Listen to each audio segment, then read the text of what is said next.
Flu. H5N1 produces high mortality in 2014.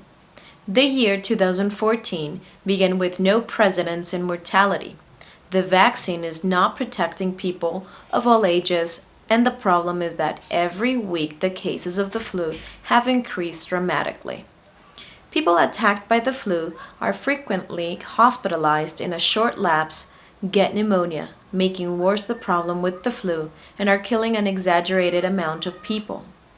We are at the second stage of a pandemic event, and it's a lot worse than the first pandemic of 2009 to 2010.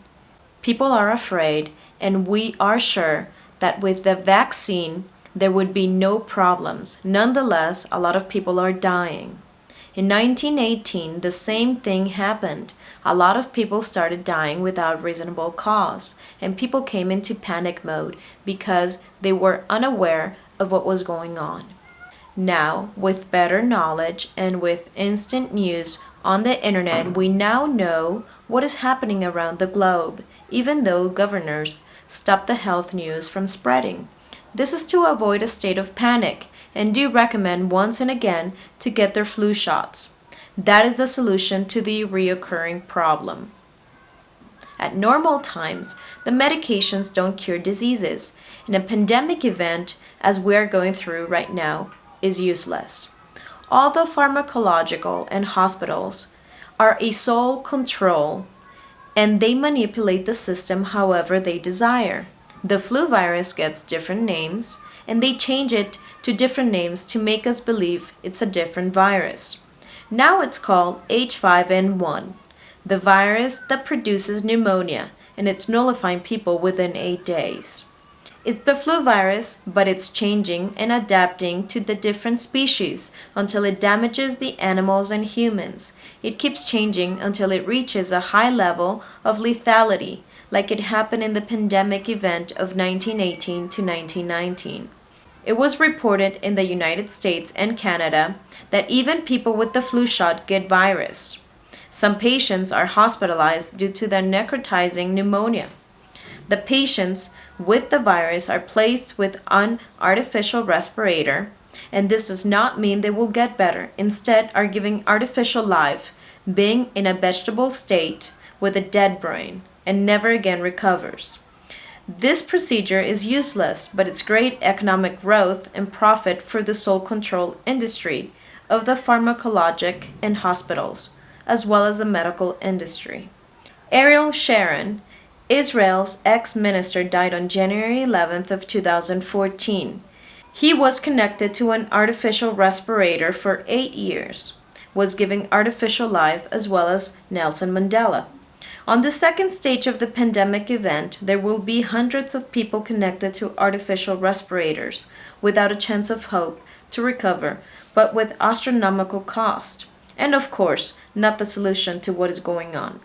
The frequent visits to the hospital during 2014 is due to the vaccine not working, because the vaccines take up to a year to produce and distribute. But logically, the actual virus is not used, and in general, the vaccines have a delay of approximately 2 years and require of constant refrigeration, so the semi-deactivated virus don't die. The impossible to reply to the actual virus mutant of 2014. That's where the flaw is. The constant suggestion that we must get vaccinated. The patients infected with the flu can also be infected with other viruses that are decoded in our own body and activated against people's health. One of them attacked the lungs in a brutal way, making it possible for medical science to help patients recover, because medical science is expired, it's inefficient, in a high level with high cost.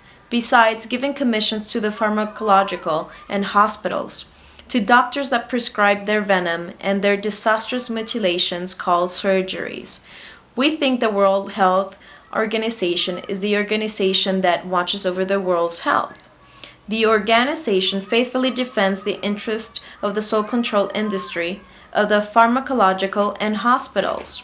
The prices are as they want. The government does not do a thing for the patients. They alert the governors of the world to buy vaccines.